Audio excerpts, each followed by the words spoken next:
mencoba untuk sharing, berbagi pengalaman, berbagi pengetahuan, berbagi pembelajaran secara bersama-sama, dan topik yang akan kita bahas kali ini tidak lain adalah berkaitan dengan sebuah istilah, sebuah nomenklatur yang sering diucapkan di dalam kerangka khususnya pendidikan kewarganegaraan. Apa itu sebetulnya yang sering dibicarakan dan sering menjadi jargon gitu ya dalam kehidupan nasional, khususnya dalam membangkitkan semangat-semangat nasionalisme. Nomenklatur atau istilah itu tidak lain adalah wawasan Nusantara. Ya. Jadi kalau kita bicara tentang wawasan Nusantara, maka tentunya kita akan mencoba melihat sebetulnya apa sih yang menjadi pokok bahasan dari apa yang disebut dengan wawasan Nusantara. Sebuah wawasan yang berkaitan dengan Negara Kesatuan Republik Indonesia yang terdiri dari pulau-pulau gitu ya, di mana ribuan pulau itu terbentang dari Sabang sampai Merauke, dari Miangas sampai Rote. Nah, untuk itu saudara-saudara, kita akan coba belajar bersama-sama, kita akan coba memahami secara bersama-sama eh, apa itu sebenarnya wawasan Nusantara tersebut. Nah, oleh sebab itulah, mari kita coba untuk terus membaca, terus menyampaikan gagasan berkaitan dengan kenusantaraan kita. Selanjutnya,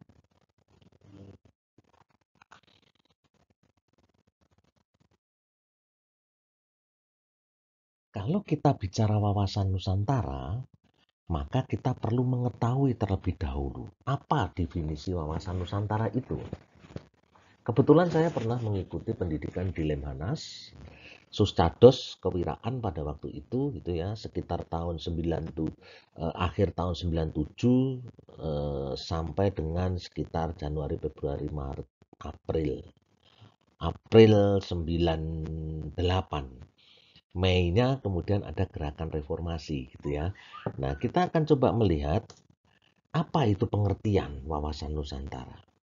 Wawasan Nusantara itu pengertiannya tidak lain adalah cara pandang dan sikap bangsa Indonesia tentang dirinya yang bineka itu dan lingkungan geografisnya yang berwujud negara kepulauan berdasarkan Pancasila dan Undang-Undang Dasar 1945, bertujuan untuk mewujudkan persatuan dan kesatuan segenap aspek kehidupan nasional dan turut serta menciptakan perdamaian dunia dalam rangka pencapaian tujuan nasional.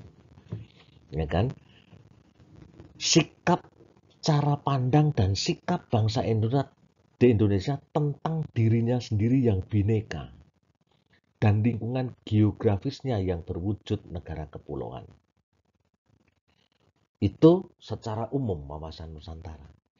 Nah, oleh sebab itu saudara-saudara, kita akan coba lihat lagi sebetulnya apa yang dimaksud dengan Nusantara itu.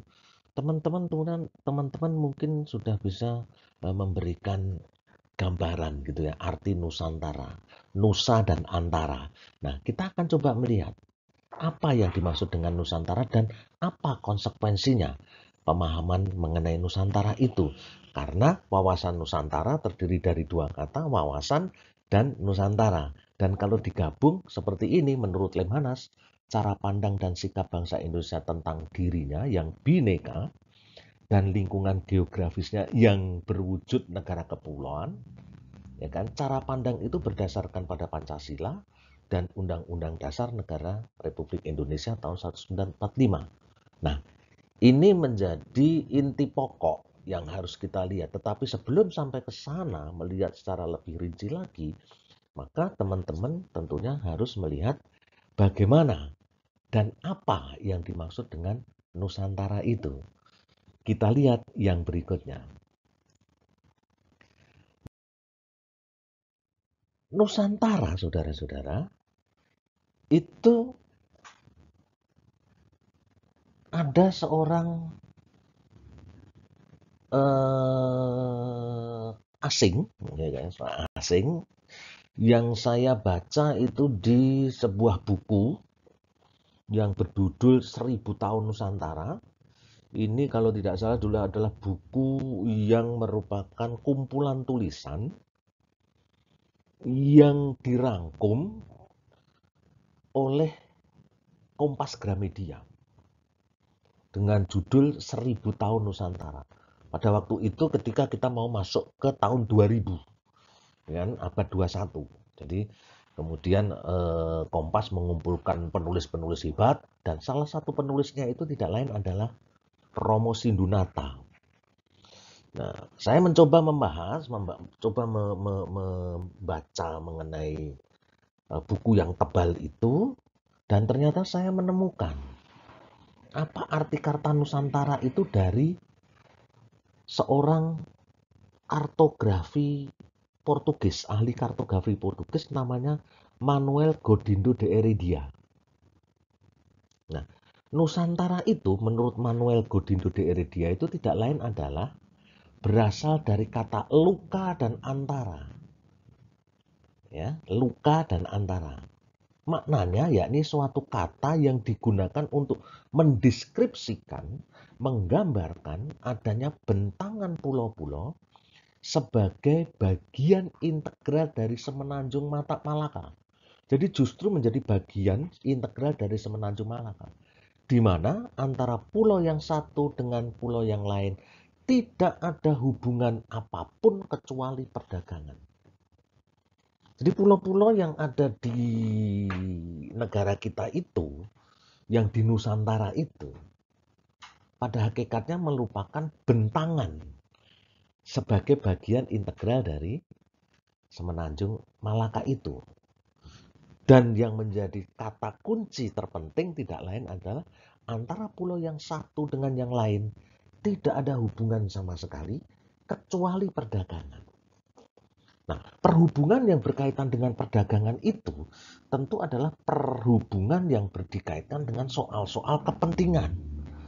Dalam tanda kutip, tentu kepentingan untung dan rugi.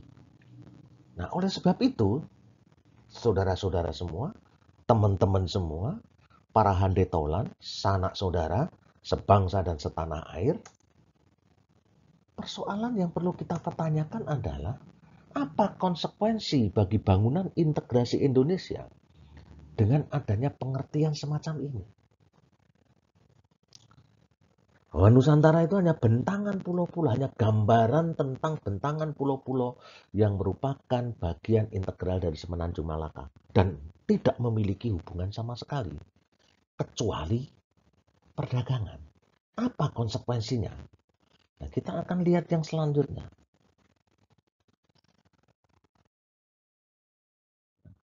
Pengertian yang disampaikan oleh Manuel Godindo de Heredia itu harus menjadi kesadaran kolektif kita.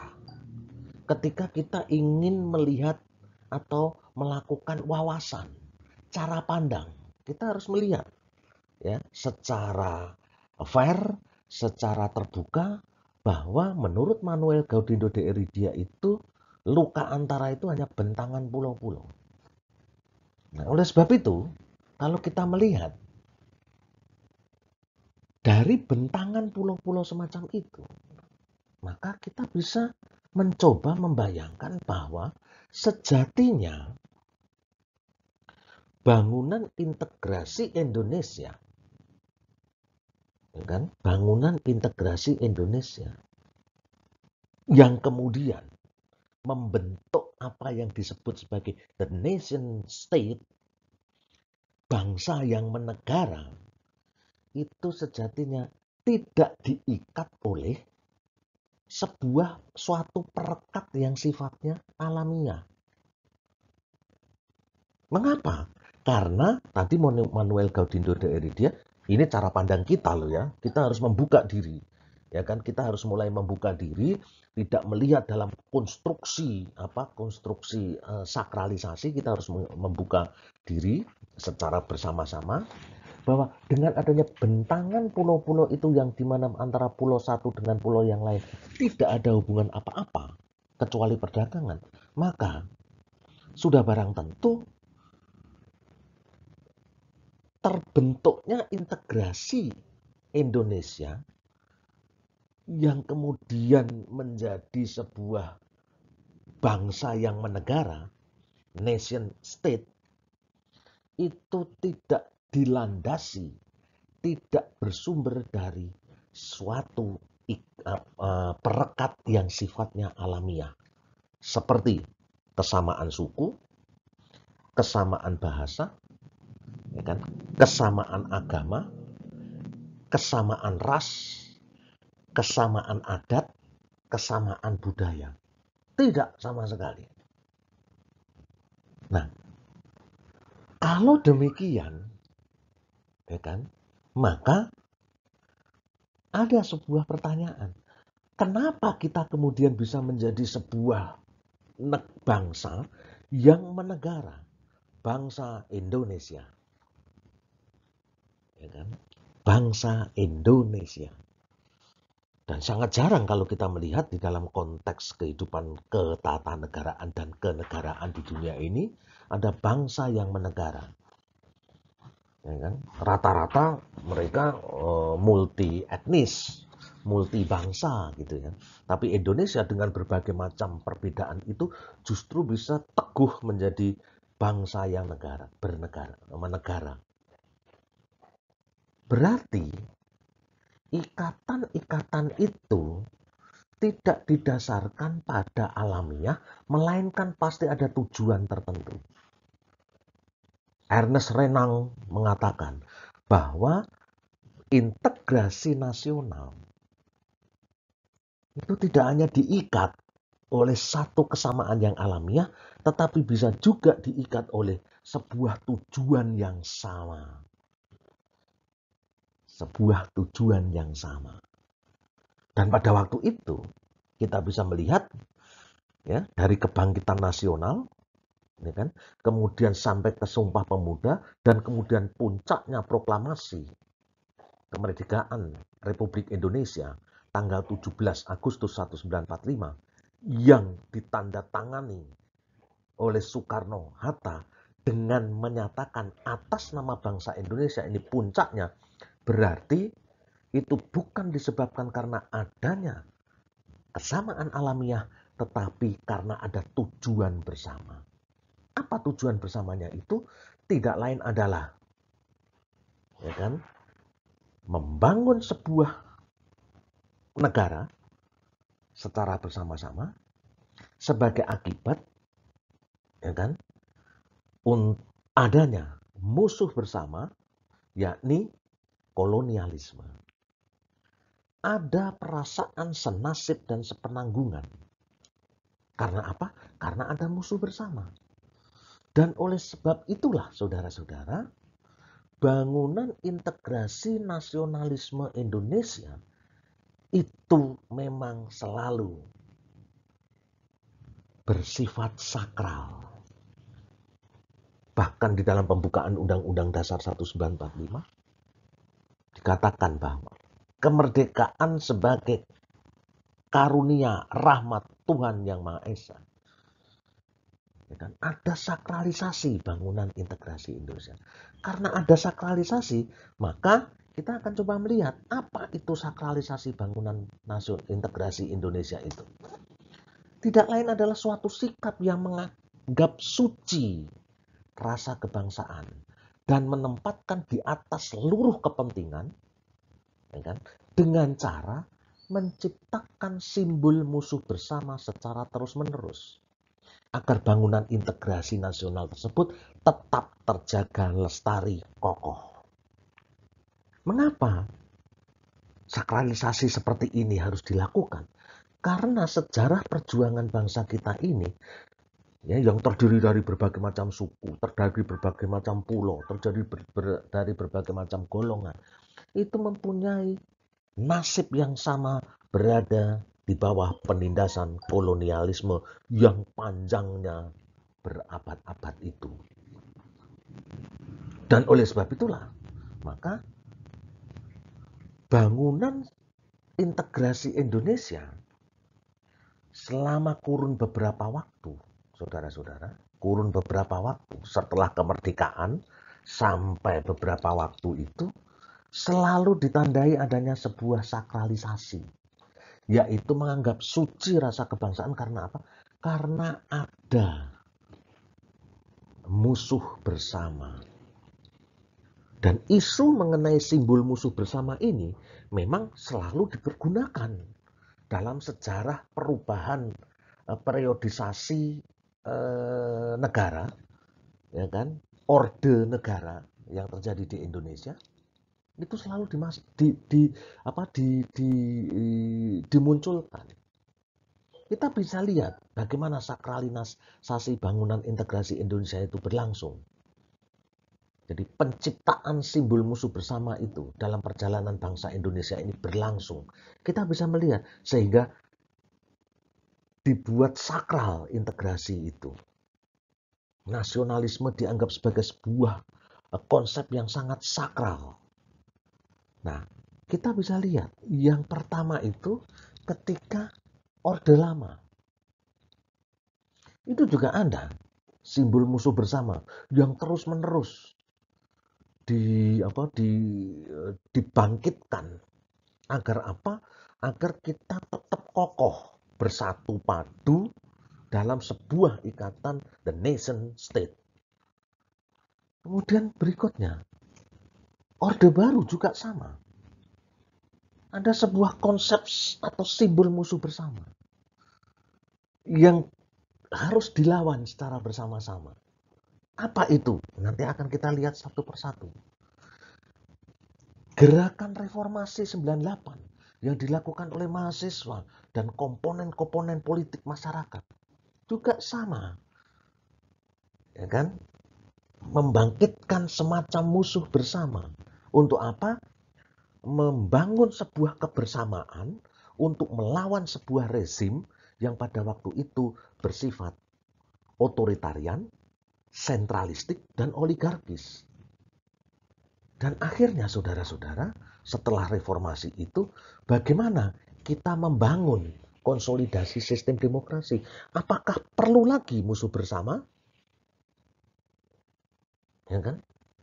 Dan karena ini konsolidasi demokrasi, maka tentu ada penguatan-penguatan demokrasi itu. Dan perlukah penguatan-penguatan demokratisasi itu membutuhkan simbol musuh bersama? Karena di 3 periode yang ada, ya kan, periode rezim yang ada, Orde Lama, Orde Baru, kemudian dilanjut dengan reformasi, yang sering dikatakan sebagai sebuah orde juga gitu, tapi saya melihat ini hanya sebuah batu injakan, ya kan, untuk merubah sistem otoritarian, sentralistik dan oligarkis itu menuju demokrasi, juga muncul karena musuh bersama. Kita akan coba lihat satu persatu, saudara-saudara.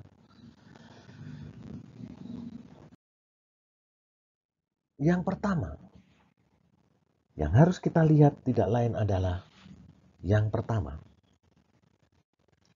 apa itu simbol musuh bersama?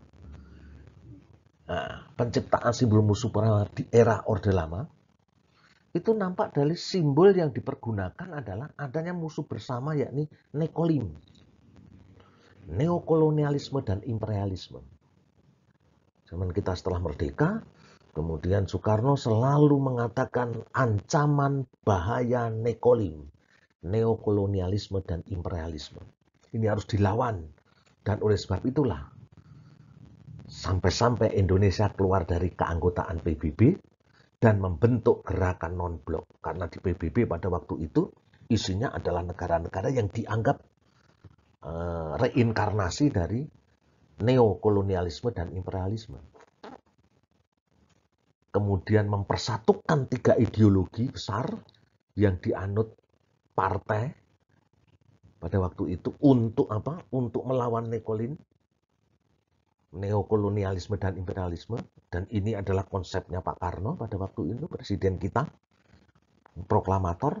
Dia mempersatukan 3 ideologi besar yang dianggap ideologi ini memiliki militansi yang cukup kuat untuk melawan neokolonialisme dan imperialisme, atau kolonialisme dan imperialisme jenis baru yang disebut sebagai kekuatan nasakom, nasionalisme, agama, dan komunis.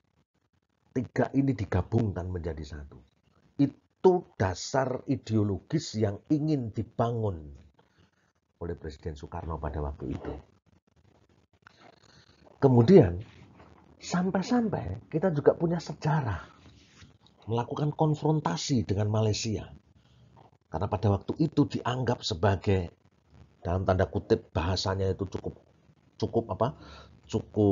keras gitu, antek Nekolim pada waktu itu. Ini penciptaan musuh bersama dipergunakan untuk apa? Untuk mempersatukan kekuatan, persatuan dan kesatuan itu. Integrasi tetap harus diperteguh. Caranya bagaimana? Ya inilah penciptaan simbol musuh bersama itu. Ya. Kemudian saudara-saudara,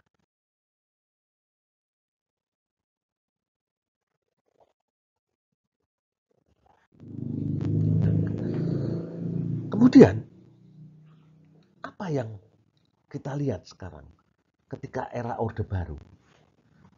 Apakah masih ada penciptaan simbol musuh bersama? Karena simbol musuh bersama Orde Lama itu kemudian mengalami keruntuhan, mulai mengalami semacam delegitimasi, dan akhirnya justru menimbulkan konflik internal di negara kita. Dengan puncaknya pada waktu itu adalah peristiwa berdarah G30 SPKI. Pemberontakan, entah siapa dalangnya kita tidak mengetahui. Saya pun tidak mengetahui, walaupun saya dilahirkan sekitar tahun 60-an, 62. Tapi tahun 65 saya tidak mengetahui apa-apa. Belum bisa baca koran. Ya kan? Sejarah ini masih gelap terus gitu ya. Maka era Orde Baru pun melakukan penciptaan musuh bersama. Penciptaan musuh bersamanya apa? Demi memperkuat integrasi, persatuan dan kesatuan nation state kita. Yaitu simbol musuh bersamanya itu adalah perbedaan sara, suku, agama, ras, dan antar golongan. Perbedaan yang ada dalam diri kita ini yang memang kita berkumpul menjadi sebuah bangsa karena tidak ada ikatan alamiah ini. Jangan sekali-sekali dipergunakan atau keluar menjadi sebuah diskursus. Dan oleh sebab itulah perbedaan sara ini adalah musuh bersama. Tidak diperkenankan untuk dibicarakan. Pembicaraan sara itu adalah tabu zaman Orde Baru. Dan oleh sebab itulah konsep persatuan dan kesatuan itu dipergunakan sebagai sarana yang ampuh untuk melawan sara. Ya kan? Sarana ampuh, kesatuan dan persatuan. Kita itu dianggap satu, dianggap sama. Ya kan? Kita itu dianggap satu, dianggap sama. Dan akhirnya apa? Segala macam perbedaan atau sara harus dikikis habis dan tidak boleh diwacanakan. Tabu.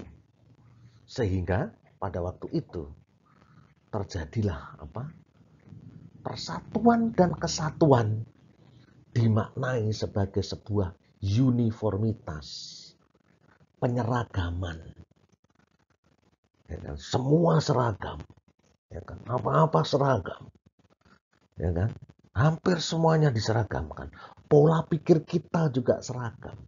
Pola kita menafsirkan berbagai macam kehidupan juga harus seragam. Contohnya adalah penafsiran ideologi Pancasila itu diseragamkan menjadi monopoli negara melalui P4 pada waktu itu. Jadi Pancasila itu menjadi ideologi yang tertutup karena dipergunakan untuk penyeragaman pada waktu itu.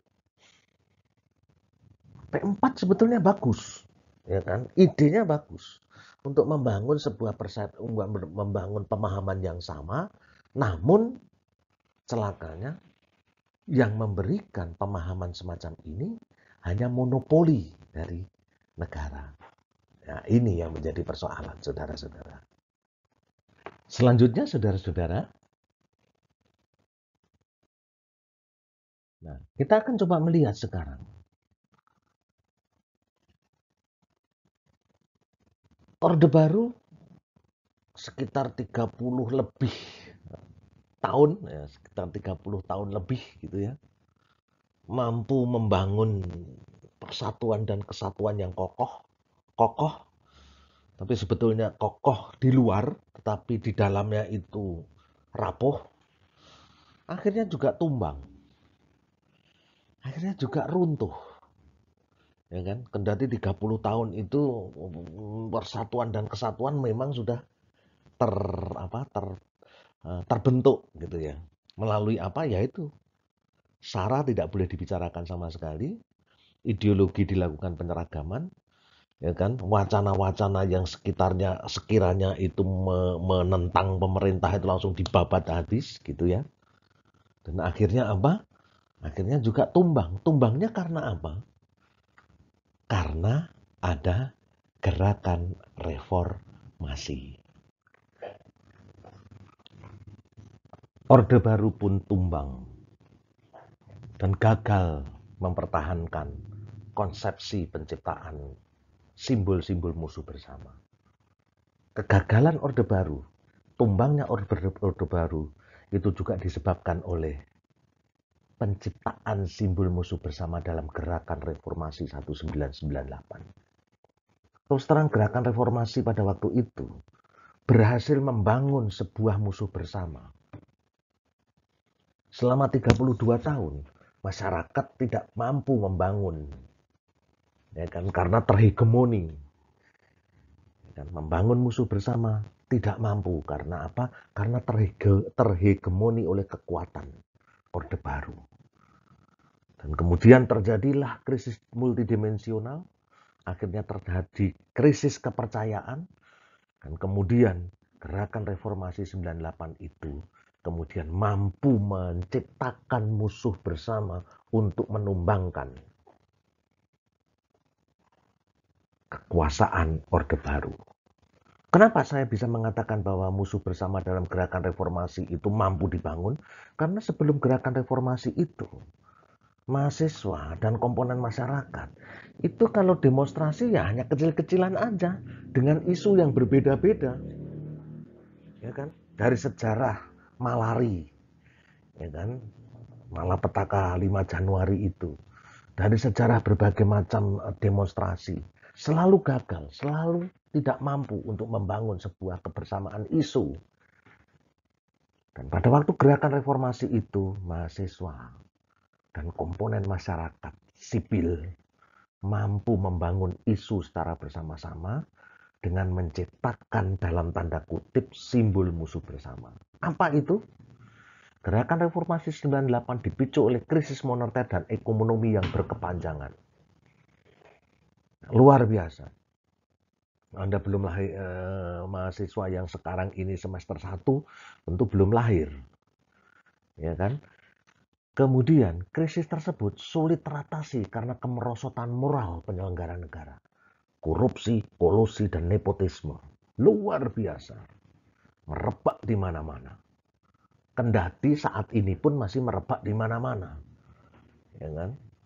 Dulu korupsi dilakukan secara sistemik, berkelompok, oleh rezim. Sekarang korupsi dilakukan per orang, per tokoh. Anda bisa lihat itu. Penjara Sukamiskin yang menampung para koruptor itu makin lama makin penuh itu. Menjadi heran ketika ada anggota dewan jumlahnya 45, yang 42 masuk penjara KPK semua. Lucu kan ini? Anda mesti tahu semua ya. Kalau saya tunjuk aja di Malang, anggota DPR 45, 42 masuk semua di penjara KPK. Ini namanya maling berjamaah ini namanya. Nah itu saudara-saudara. Jadi korupsi memang masih ada sampai sekarang. Tetapi krisis yang ditimbulkan pada waktu itu tidak mampu diatasi karena apa? Karena moralitas penyelenggara negara itu merosot. Presiden kita pada waktu itu Pak Harto itu luar biasa kalau nepotismenya. Ya kan? Nah kemudian merebaknya KKN di segala sektor kehidupan. Korupsi, kolusi, nepotisme. Ya kan? Kolusi itu bermain kong kali kong. Nepotis itu ya mendahulukan orang-orang yang terdekat lah gitu ya. Nah, merebak di mana-mana sektor kehidupan. Akhirnya apa? Akhirnya berkelanjutan terus. 98 itu luar biasa. Masyarakat Indonesia betul-betul mengalami keterpurukan yang luar biasa. $1 itu sampai sekitar hampir 15.000. Walaupun sekarang juga sama, hampir 15.000. Sudah hampir 15.000, sekitar 15.000. Tetapi beda dengan dulu, dengan yang sekarang. Gitu ya. Masih ada kesiapan. Sekarang ini masih ada kesiapan. Gitu. Kalau dulu, waduh, runtuh semua itu kehidupan masyarakat. Nah, simbol kemerosotan moralitas penyelenggara negara itu justru ada pada presiden, sang mandataris MPR. Dan inilah yang kemudian menjadi sasaran utama. Ini dia, dulu itu simbol kemerosotan itu apa sih? Didiskusikan, wah, oleh para kelompok mahasiswa yang aktivis pro demokrasi itu. Akhirnya diketemukan simbol kemerosotan itu tidak lain adalah moralitas penyelenggara negara. Yang dalam hal ini dilakukan oleh presiden mandataris MPR. Oleh sebab itulah mahasiswa bersatu padu untuk menurunkan penguasa negara yang otoritarian itu. Jadi pada waktu itu memang ditawarkan. Saya masih ingat betul. Kita kalau ingin mengatasi krisis moneter yang berkepanjangan, maka kita akan melakukan reformasi. Presiden Soeharto mengatakan seperti itu di Istana Negara. Disambut oleh mahasiswa, reformasi akan berjalan dengan baik jika Presiden Soeharto turun dari jabatannya sebagai presiden. Kemudian apa yang terjadi? Gedung MPR, DPR diduduki oleh mahasiswa. Ribuan mahasiswa ada di sana. Sampai di atapnya yang berbentuk apa itu kura-kura itu di situ mahasiswa pada berdiri di situ. Dan Presiden Soeharto pada waktu itu mengundurkan diri, ya kan, membacakan surat pengunduran diri di Istana Negara dan menyerahkan tongkat kepemimpinan itu kepada Wakil Presiden B.J. Habibie. Nah itu saudara-saudara, artinya apa? Artinya menumbangkan kekuatan otoritarian yang berjalan puluhan tahun ini, itu ternyata juga membutuhkan musuh bersama. Dan ketika musuh ini sudah diturunkan, apa yang terjadi di Indonesia? Terjadilah konflik horizontal di tingkat masyarakat. Mengapa? Karena musuhnya sudah tidak ada. Akhirnya masing-masing kelompok yang berkaitan dengan persoalan SARA muncul ke permukaan. Terjadilah konflik horizontal. Peristiwa Mei itu kemudian menjadi peristiwa berdarah yang bernafaskan sara dan diskriminasi. Itu terjadi di Republik Indonesia. Karena apa? Karena orang menjadi terbuka. Loh, ternyata setelah musuh itu tumbang, ternyata kita di sini, di negara ini, terdiri dari berbagai macam kelompok. Dan masing-masing kelompok ini kemudian menyusun sebuah kekuatan. Akhirnya apa? Terjadilah konflik. Di Kalimantan terjadi konflik. Di Ambon terjadi konflik. Di Jakarta terjadi konflik. Chaos masyarakat kita. Karena apa? Karena masing-masing menganggap bahwa satu kelompok dengan kelompok yang lain ini adalah musuh. Karena musuh bersama sudah tidak ada lagi. Akhirnya menganggap saudara sendiri yang berbeda kelompok, satu bangsa sendiri yang berbeda kelompok, sebagai musuh. Nah, oleh sebab itu saudara-saudara, bagaimana menciptakan integrasi nasional Indonesia itu di tahap berikutnya setelah reformasi ini. Kita tunggu yang satu ini. Bagaimana? Setelah reformasi, kita masuk di dalam era yang tidak dibatasi oleh orde. Kalau saya melihat. Jadi dulu kan ada orde lama deh. Kemudian ada orde baru. Ya kan, ada masa gitu ya. Kemudian orang mengatakan orde reformasi. Saya nggak sepakat mengatakan orde reformasi karena apa? Karena kalau ada orde reformasi, nanti kalau ada terjadi apa-apa, ada lagi orde reformasi baru. Maka peristilahan orde itu di era konsolidasi demokrasi harusnya sudah mulai ditiadakan. Nah, saat ini bagaimana memperkuat integrasi bangsa di era konsolidasi sistem demokrasi? Apakah dengan musuh bersama? Apakah dengan musuh bersama? Dan ternyata di dalam era sistem konsolidasi sistem demokrasi itu saat ini kita juga masih bisa melihat bagaimana terjadinya konflik horizontal. Ya kan, kondisi berhadapan-hadapan. Ya kan, kalau kita melihat bagaimana pemilihan presiden yang kemarin ini, masyarakat terbelah menjadi dua, dan itu masih saja meninggalkan bekas-bekas sampai saat ini. Apakah memperkuat integrasi bangsa di era konsolidasi sistem demokrasi tetap mendikotomikan kelompok sana, kelompok sini sebagai sebuah musuh, musuh politik, musuh sosial, musuh budaya?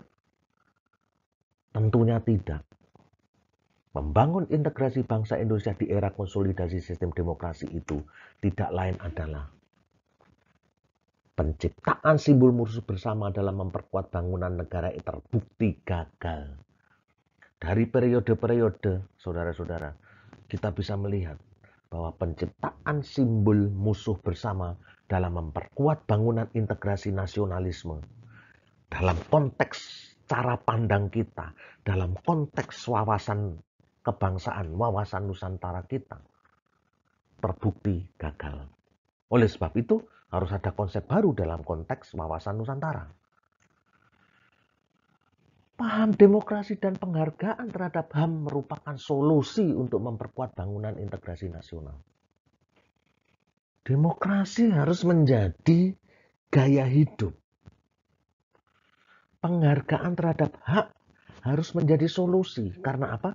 Begitu kita melakukan penghargaan terhadap hak asasi manusia, maka otomatis kita akan menghormati harkat dan martabat manusia-manusia yang satu bangsa dengan kita. Idealnya seperti itu. Sehingga dengan melihat demokrasi ini, dengan melihat konsep kerakyatan ini, di mana kerakyatan ini juga harus ada persatuan Indonesia, keadilan sosial, maka bangunan integrasi nasional Indonesia tentunya secara ideal bisa terbentuk. Peranata demokrasi dalam kehidupan ketatanegaraan Indonesia harus mulai disusun, ya kan? Supaya tidak terjadi apa? Kebuntuan-kebuntuan aliran aspirasi masyarakat. Dialog terbuka harus terus dibangun. Musyawarah untuk mencapai sebuah solusi harus selalu dibangun. Dan kalau ini terus-terus dibuka, maka sekat-sekat, ya kan, kegundahan-kegundahan masyarakat, kegundahan-kegundahan kelompok masyarakat paling tidak bisa diurai. Dan kalau ini sudah bisa diurai, maka tentunya kita akan melihat ke depan bahwa bangsa kita ini, bangsa Indonesia, masih harus mengejar ketertinggalan. Melalui apa? Ia melalui peranata demokrasi, di dalamnya ada penegakan hukum, sekaligus ada penghargaan terhadap hak asasi manusia. HAM harus dijunjung tinggi dalam setiap kesempatan. Walaupun ini sangat normatif, saudara-saudara. Sangat normatif. Karena apa? Karena sampai saat ini masih saja ada beberapa pelanggaran-pelanggaran yang sifatnya struktural terhadap hak asasi manusia. Nah itu saudara-saudara. Selanjutnya, kita akan melihat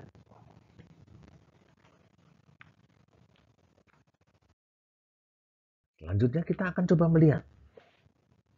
Jadi wawasan Nusantara tentunya harus mulai dibenahi. Kita melihat bagaimana konteks, ya kan, cara pandang kita terhadap diri yang bineka itu. Kalau bineka berarti kan kita menghargai perbedaan. Ya kan? Kita tahu bahwa kita itu berbeda, maka kita ya bersatu dalam perbedaan itu.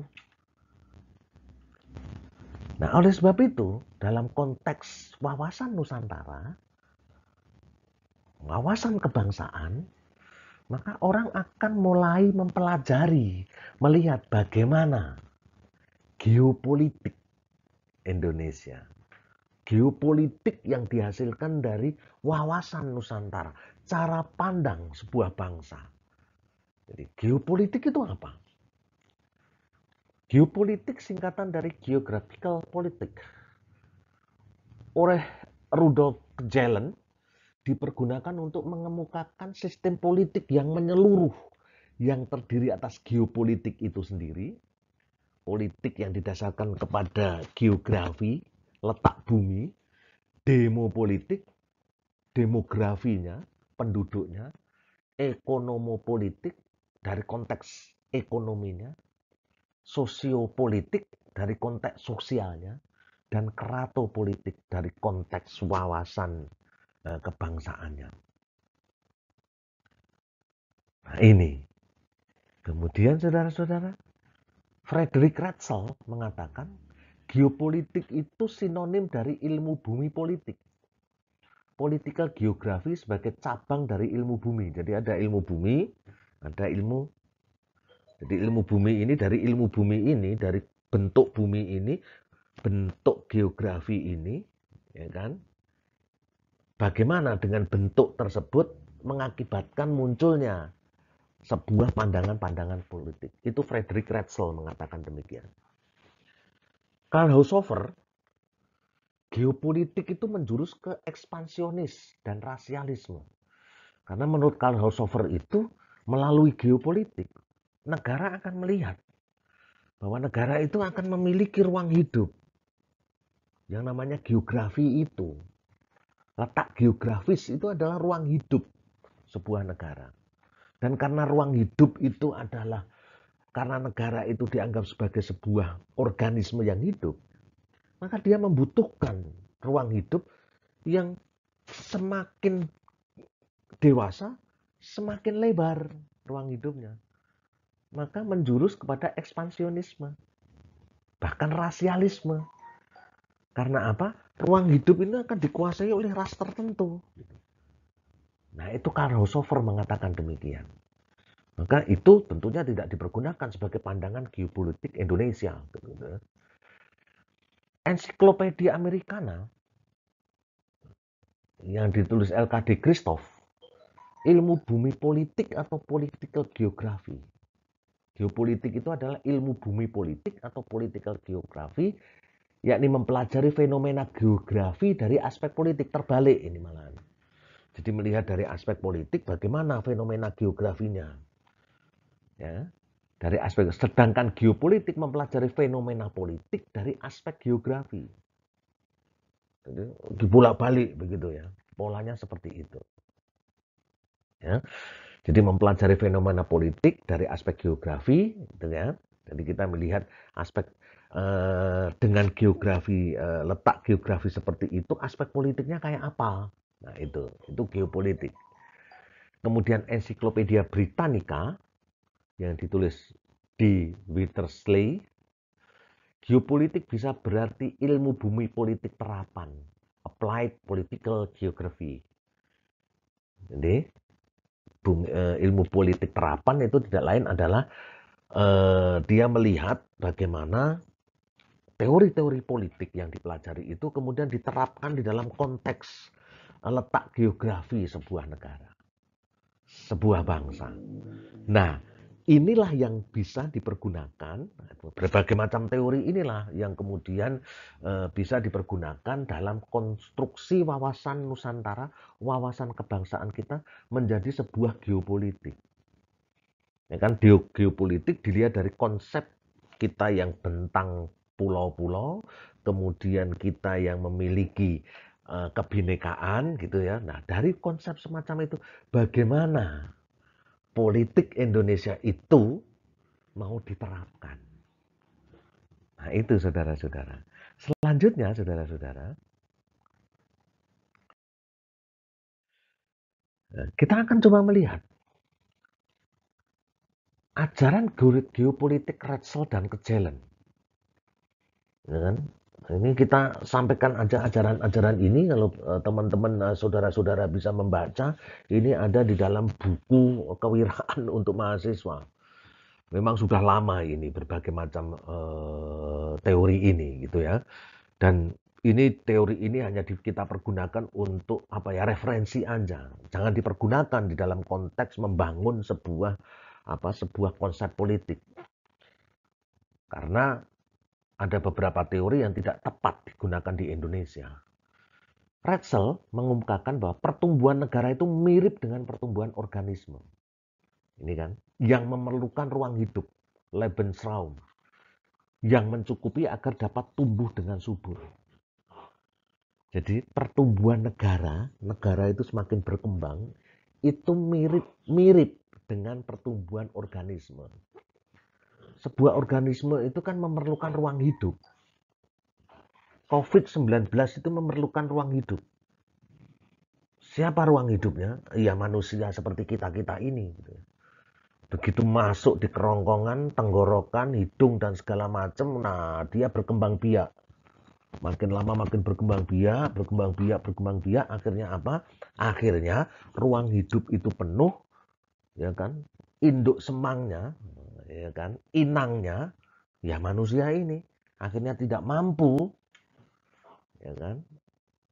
Menampung COVID-19 itu, ya meninggal. Parah jadinya. Maka mari kita menjaga protokol kesehatan. Ya kan? Supaya apa? Supaya tidak menjadi ruang hidup, Lebensraum. Ya, agar dapat tumbuh dengan subur. Kejelen justru mengatakan negara adalah suatu organisme yang tunduk pada hukum biologi. Jadi negara bukan hanya mirip organisme. Kalau saudara-saudara semua mempelajari Rätzel dan Kejelen ini, maka ini akan menciptakan sebuah negara-negara yang geopolitiknya itu intervensionis. Ya kan? Karena apa? Negara dianggap organisme yang akan terus berkembang. Berkembangnya tidak ke atas, tetapi bisa juga ke samping. Makin gemuk, makin lebar gitu. Dan ini kan berbahaya. Bagaimana kalau ruang hidupnya itu tidak memenuhi perkembangan organisme, dia sebagai sebuah organisme, kan tentu dia akan merambah ke ruang hidup yang lain. Nah, ini berbahaya. Dan dengan pola semacam ini, maka menjadi alasan pembenar, justifikasi dari tindakan Jerman yang berusaha memperluas wilayah dengan alasan bahwa ruang hidupnya tidak mencukupi. Jadi Ratzel dan Kejelen itu memang ahli-ahli geopolitik dari Jerman zaman sebelum Perang Dunia Kedua. Kenapa ini saya sampaikan? Ya kan? Karena supaya kita tahu semua, supaya kita belajar semua bahwa teori geopolitik itu tidak semuanya baik gitu ya. Karena ada yang disampaikan oleh Ratzel, Jelen, Karl Haushofer itu luar biasa. Selanjutnya saudara-saudara, kita akan coba lihat teori-teori ini.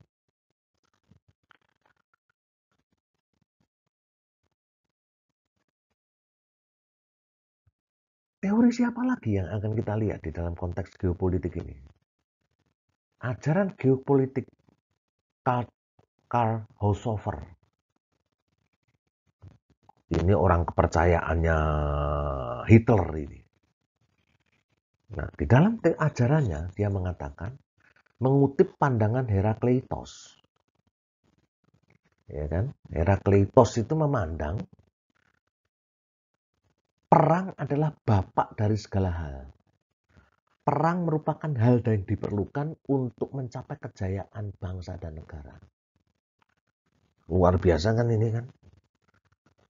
Berani kan dia mengeluarkan perang itu untuk mencapai kejayaan bangsa dan negara.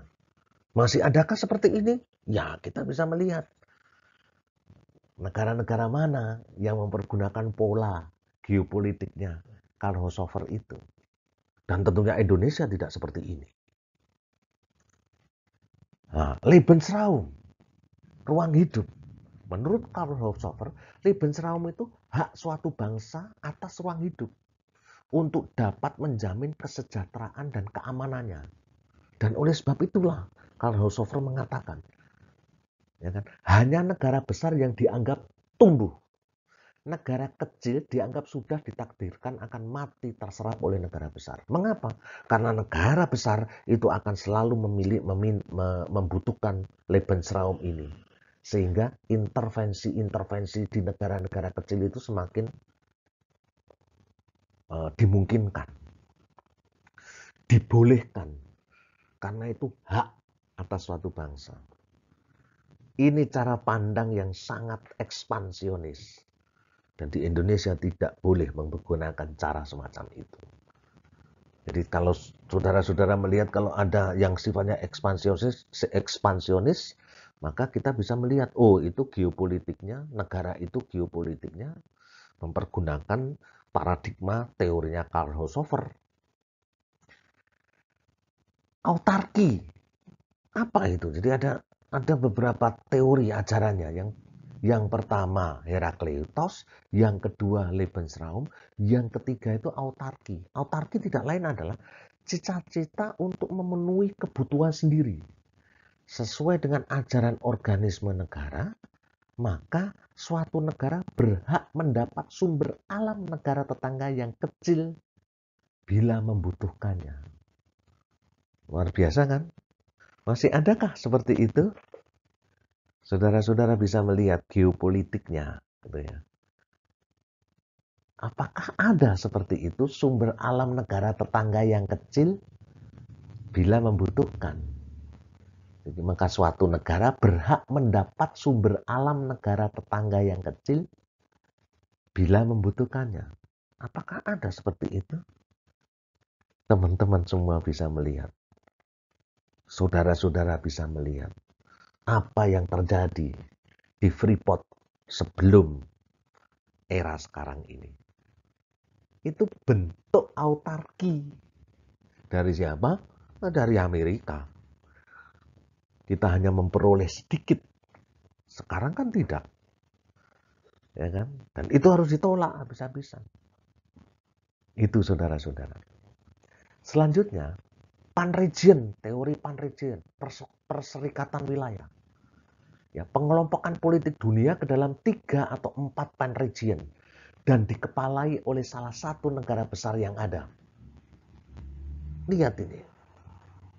Terjadi ketika Perang Dunia Kedua.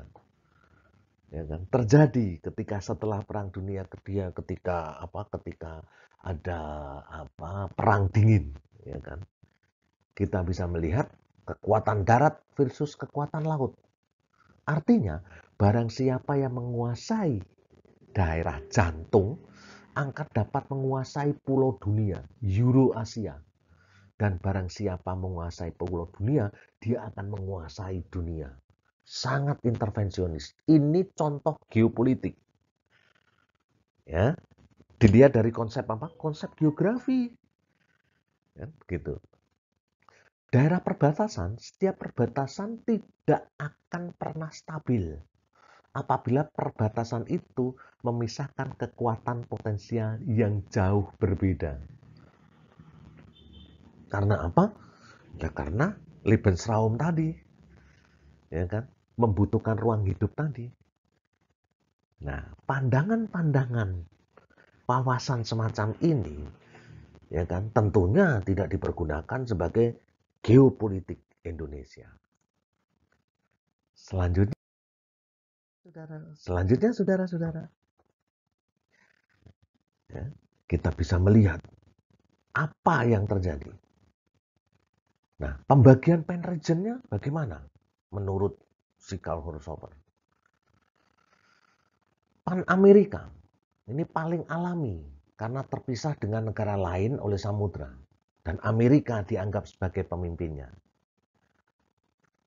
Kemudian Pan Asia terdiri dari timur benua Asia, Australia, dan kepulauan diantaranya. Jepang memberi nama lingkungan kemakmuran bersama Asia Timur Raya. Faham geopolitik Jepang dituangkan dalam doktrin Hakko Aichiu. Nah ini, ya kan? Pan Asia itu sudah ada. Ini kalau kita melihat, ini lama ini teori-teori lama ini. Saya ingin menyampaikan teori-teori lama karena apa? Karena kita ingin mencoba melihat nanti bagaimana Indonesia membangun geopolitiknya. Kemudian pan-region yang dikuasai oleh Jerman, ya kan? Itu terdiri dari Eropa dan Afrika, ya kan? Kemudian Uni Soviet ketika masih ada itu menguasai pan-region keempat yang terdiri dari Rusia dan India. Nah, ini terjadi. Jadi sudah semacam di kotak-kotak begitu. Berdasarkan apa? Berdasarkan geografi.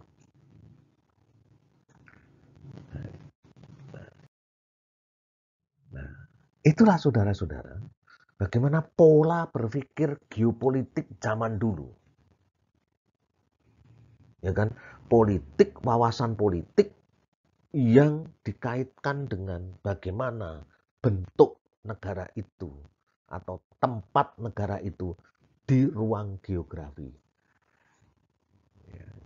Kemudian geopolitik menurut Baustein-Zur geopolitik itu seperti ini. Geopolitik adalah doktrin negara di bumi.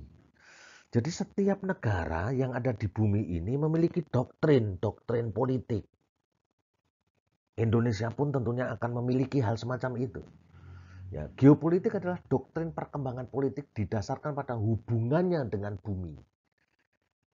Ya kan, Indonesia kan seperti ini. Dulu Indonesia itu geopolitiknya adalah negara agraris, kan begitu? Ya kan?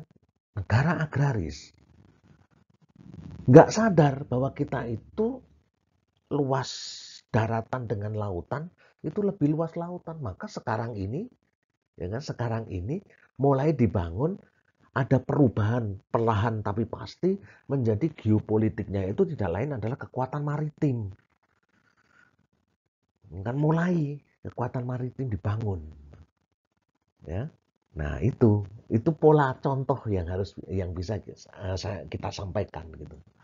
Geopolitik adalah ilmu yang mempelajari organisme politik dari ruang susunannya.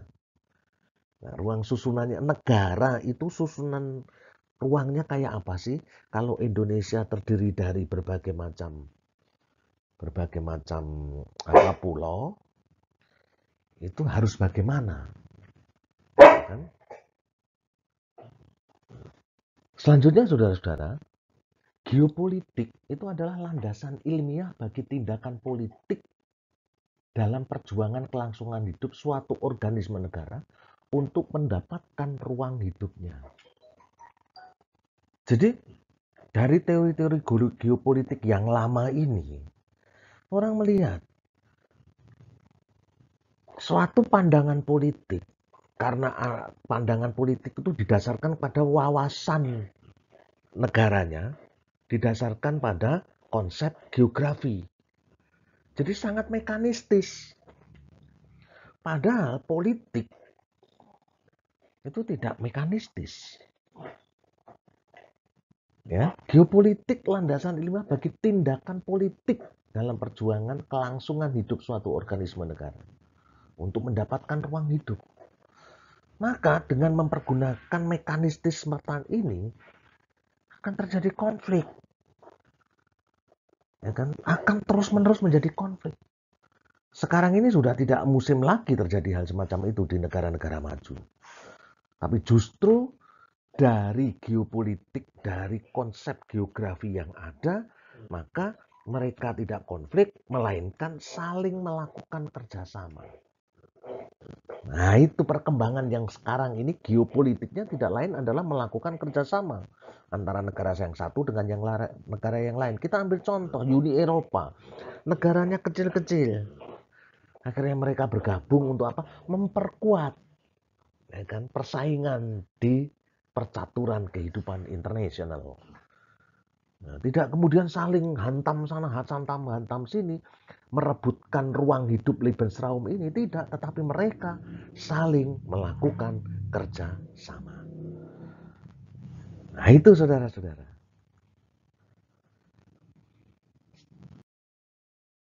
Selanjutnya, saudara-saudara,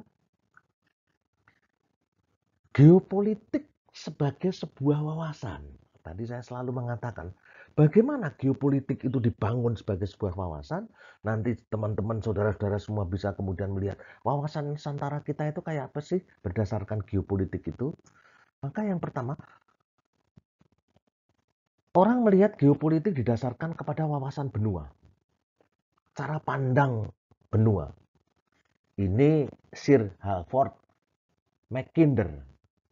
Dia mengatakan bahwa kekuatan darat ada kemungkinan menguasai kekuatan maritim. Daerah paling strategis adalah daerah jantung, itu Eropa Tengah, Timur, Tibet, dan Mongolia. Barang siapa dapat menguasai Eropa Timur, daerah Eropa Timur akan menguasai daerah jantung. Nah, ini geopolitik kalau ditinjau dari konteks wawasan lama gitu ya. Nah, wawasan bahari, kekuatan laut justru sangat vital bagi pertumbuhan, kemakmuran, dan keamanan nasional. Siapa yang menguasai lautan akan menguasai perdagangan. Dan yang menguasai perdagangan berarti menguasai dunia. Indonesia bisa mempergunakan wawasan bahari. Luar biasa laut kita. Maka penciptaan kekuatan laut itu menjadi yang utama paling tidak. Kemudian wawasan dirgantara. Wawasan dirgantara itu kekuatan udara akan menjadi kekuatan yang menentukan. Ya kan? Kemudian berikutnya wawasan kombinasi, integrasi dari wawasan benua, wawasan bahari, dan dirgantara. Jadi tiga-tiganya itu menjadi sebuah wawasan sehingga menjadi satu kekuatan yang luar biasa. Saat ini wawasan apa coba, saudara-saudara? Di samping wawasan-wawasan yang sifatnya geografis. Wawasan digital, ya kan? Wawasan digital itu yang sekarang ini luar biasa. Media sosial, internet, dan segala macam. Ya kan? Revolusi industri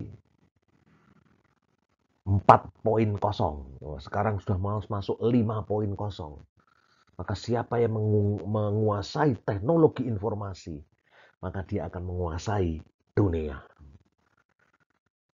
Nah, setelah ada, berarti kita bisa melihat bagaimana geopolitik sebagai sebuah wawasan. Apakah kita akan mempergunakan wawasan benua? Apakah kita akan mempergunakan wawasan bahari? Apakah kita mempergunakan wawasan di Gantara? Apakah kita mempergunakan wawasan kombinasi, integrasi dari wawasan benua, bahari, dan dirgantara? Plus tambah satu lagi, wawasan teknologi informasi. Jika wawasan-wawasan ini menjadi sebuah gambaran kekuatan Nusantara, maka Indonesia dipastikan bisa menjadi kekuatan dahsyat di dunia. Kita bisa melihat itu. Kalau kita melihat polanya seperti semua wawasan itu dimiliki oleh Indonesia, dimiliki oleh negara kita. Teknologi informasi juga sudah dimiliki di negara kita. Ya kan? Unicorn yang disampaikan oleh dulu presiden kita itu paling tidak sudah kita miliki. Ada unicorn yang utama gitu ya. Ya kan? Dan itu justru dibangun oleh generasi muda. Maka generasi milenial tinggal meneruskan, mau mengintegrasikan wawasan kombinasi plus wawasan teknologi informasi atau tidak. Nah, ini saudara-saudara.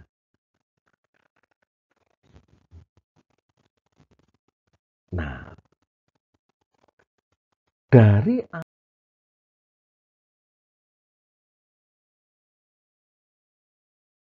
apa yang saya sampaikan tadi,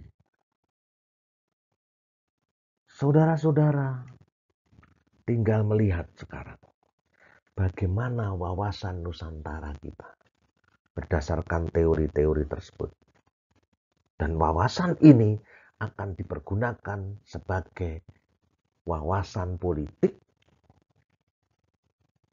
dan strategi nasional ke depan kayak apa. Nah, inilah saudara-saudara, peran saudara-saudara sebagai penduduk dan warga negara tentunya harus bisa menerjemahkan wawasan-wawasan ini. Dengan catatan, wawasan-wawasan yang mengarah kepada intervensi, ekspansi, itu tentunya sudah tidak lagi bisa dipergunakan. Namun wawasan-wawasan yang didasarkan kepada konsep wawasan bahari, wawasan darat, wawasan dirgantara, dan wawasan kombinasi plus wawasan teknologi informasi, itulah yang paling tidak bisa dimanfaatkan untuk membangun Indonesia ke depan. Dan disitulah peran warga negara menjadi sangat dominan. Itu yang bisa saya sampaikan. Saya langsung mengucapkan sekian dan terima kasih. Sampai jumpa di waktu yang akan datang. Saya sudah pergi itu pakai bendera merah putih. Selamat jumpa kembali.